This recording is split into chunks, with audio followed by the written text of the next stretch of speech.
Is everyone ready? I'm kind of give you a rundown on how this is going to go today. I'm going to give a statement, and then Dr. Lemon from ERMAC will give you an update, and then the prosecutor, Mark Taylor, will speak, and then also at the end it will be Chad Martin, the superintendent from School District 251. So this morning at approximately 9:08 a.m., a 6th grade female student retrieved a handgun from her backpack. She fired multiple rounds inside of the school and out. She injured 3 people. 2 of them are students, and 1 of them is a school employee. They were injured with gunfire, but they are non-life-threatening injuries at this time. This is a very difficult and trying time for our community. We've had amazing support from partners across the state that have arrived to not only assist in the investigation, but give us support with what we need. The details of the investigation are being thoroughly investigated right now by these community partners. I can tell you that the student does reside in Idaho Falls, Idaho, but she does attend school here. During the shooting, a teacher disarmed the student and detained her until law enforcement took her into custody. This incident is also being investigated by, I'll tell you who the partners are: Idaho State Police, Jefferson County Sheriff's Office, Bonneville Sheriff's Office, the FBI, Idaho Falls PD, Rigby PD, Rexburg PD, and Madison PD, or Madison County Sheriff's Office, excuse me.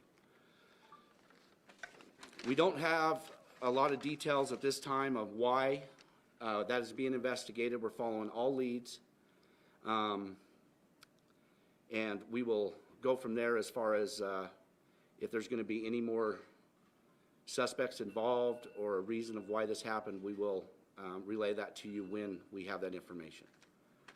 And with that said, I'm going to pass this on to Dr. Lemon. Good afternoon. I'm Michael Lemon. I am the Trauma Medical Director at Eastern Idaho Regional Medical Center. At 9:55 this morning, our incident command was set up.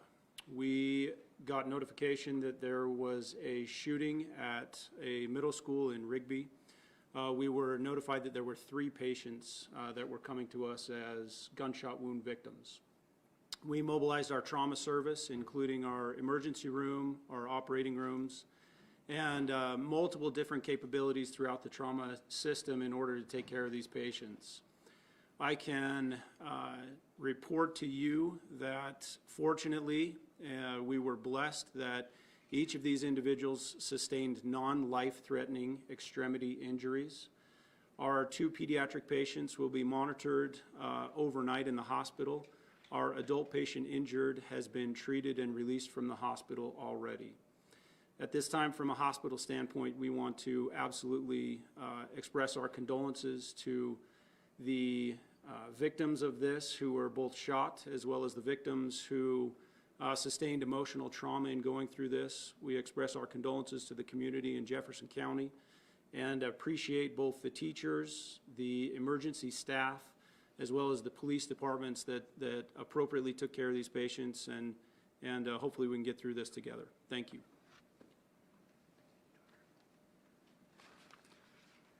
So obviously the investigation is still underway, and we will not be making any definitive prosecuting decisions until that time. Once the investigation is completed, we will be filing appropriate charges, possibly including 3 counts of attempted murder, accounting for the victims that you've heard of today.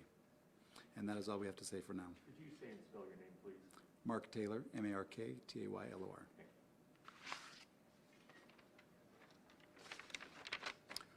I'm Chad Martin, Superintendent, School District 251. This is the worst nightmare a school district could ever face. We prepare for it, but we're never truly ready for it. Our hearts and our prayers go out to the victims and their families and all those involved. There will be no school in session throughout the district tomorrow, so families can be together to address this. We will, however, have counselors, school counselors, and multiple agencies that offer their support available beginning at 8 a.m. in the morning at Rigby High School. We want to thank our law enforcement partners for their quick response throughout the valley. We feel overwhelmed by the support that they provided to us and to our staff. We want to thank EMT. We want to thank our staff that acted quickly and appropriately and did everything they could to protect their students. We want to especially thank our community. The vast support that we have received is overwhelming, and we are grateful to live in a community that cares about their students, cares about their schools, and are willing to offer that support. Again, thank you to all of our partners throughout this difficult time. With the statements that have been read, or if I will stand for questions and try to answer them if I can, but understand this is under investigation. Is there any questions? Yes, Nate. Sheriff, you mentioned that the teacher disarmed the student. Can you talk a little bit more about that? Was the teacher tackling the student, or how did that play out? That is also under investigation, Nate, but I can tell you that she did take the handgun from the student and held her until law enforcement apprehended her. And this was a student in that teacher's class? No, it was not. Okay, and was that in a classroom or the hallway? The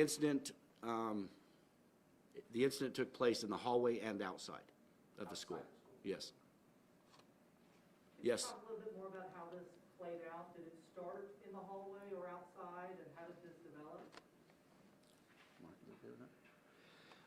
So this incident did start in the hallway, and it moved towards an exit to the east side of the building to the outside where a victim was shot outside. So 2 victims were shot in the school and 1 was outside. Sheriff Spencer Harris, Fox 13 from Salt Lake City. I'm curious, when your officers respond to something like this, obviously radio calls can sometimes be very hyped up and adrenaline's rushing. How do you respond calmly to a shooting like this, especially when you know kids are involved, and that does heighten the circumstances, definitely? And I totally agree with you. I understand that this school district and law enforcement in this area have a wonderful working relationship, and there's been numerous trainings in this. But to tell you, if you're calm going to that, I wouldn't say that that would be the case for anybody that had to respond where children are involved. When it comes to that training, obviously, you know, most departments go through something like that. How helpful is that, knowing that you have that to fall back on when it does really happen in real life? It is very helpful, but I'll also expand to that. Our children in this community have been through the same training multiple times every year. And the response from the law enforcement, but not only that, the response from the school district, the teachers, and the students, it was unbelievable. It was unbelievable. Yes? Brennan Kaufman from the Post-Register. Were there any warnings or reports that this student might pose a danger before this morning? Not that I'm aware of, but that is under investigation right now. Yes, sir. Were any of the victims targeted? Do you believe the shooting was a targeted attempt to harm them? Once again, it's under investigation, and I do not have the answer to that. Okay? Yes, ma'am. So Sheriff, there are multiple posts kind of going around social media within, you know, the Rigby community as well as to the identity of the teacher that disarmed the student. Can you confirm that it was Miss Julie Knighting that disarmed the student? After speaking with the school district, and we have not spoken to her in reference to releasing this teacher's name, so I cannot confirm that at this time. Okay, thank you. Okay? You're welcome. Would that be the same on behalf of the custodian as well? Yes. Were there deputies already at the school? I know some schools have school resource officers, or was this something they had to rush to the scene this morning? We do have school resource officers. The deputy was not in the area where the shooting occurred, but deputies and officers from Rigby Police responded immediately.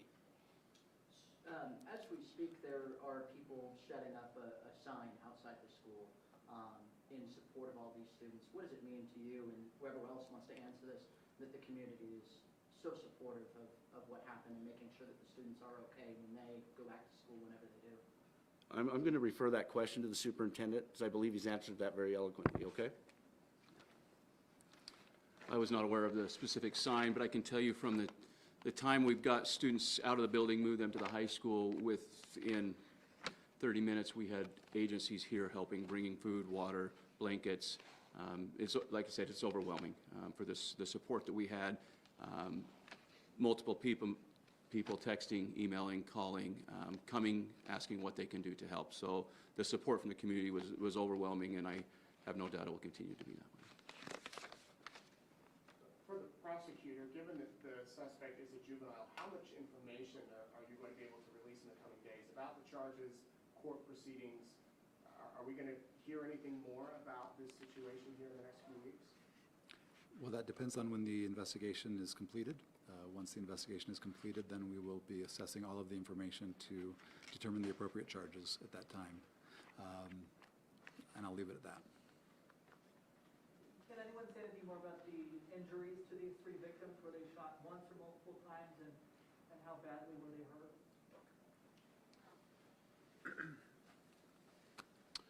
So our adult was shot once as a through and through in an extremity, and able to be released at shortly after being evaluated and treated in the emergency room. Our two pediatric patients, one was shot once in an extremity and may require surgery in the future. The second was potentially shot twice, but there were two injuries, one to an upper extremity, one to a lower extremity. Once again, all of them are non-life-threatening injuries, and the patients will recover. I know this might be kind of a hard question to answer, but how lucky is that there are three gunshot victims? All three of them seem like they will make full recovery fairly quickly. An absolute blessing. As our officer has already stated, we as a trauma facility, we prepare for this. We've actually, with the assistance of other high schools, we have actually run mock shooting, mass casualty situations.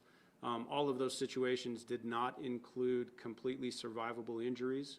And so, as he stated, we're prepped, we're ready.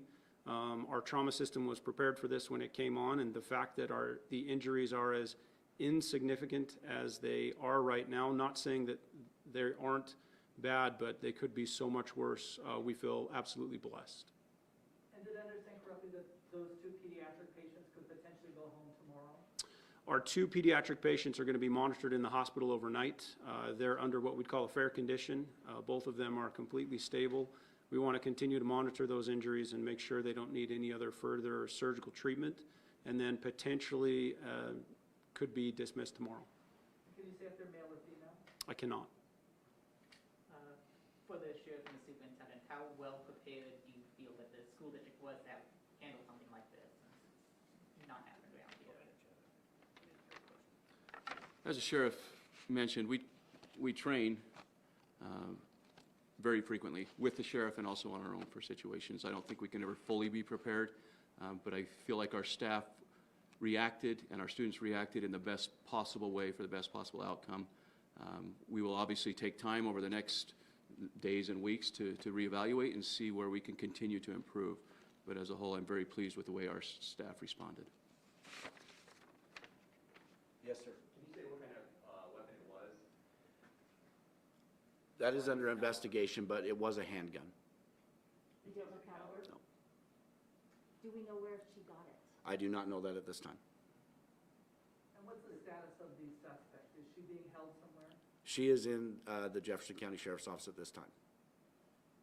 So there's reports of a video going around on the social media app TikTok. Is that something the investigative team is aware of? They are aware of that, and they are looking into it. Sheriff, how long will your investigators remain at the school? I mean, is it still considered a crime scene? It is, Nate. It's a big school, it's a big crime scene, and they're very thorough, so they'll be there a while. Do we know if there might be any video of this? The incident was caught on the school security system, yes. Will that be released to us at some point in time? That'll be up to the prosecutor, but as far as during the investigation, no. not during the investigation. All right. Thank you for coming, everyone. We will update more information as soon as we have it, okay? Thank you.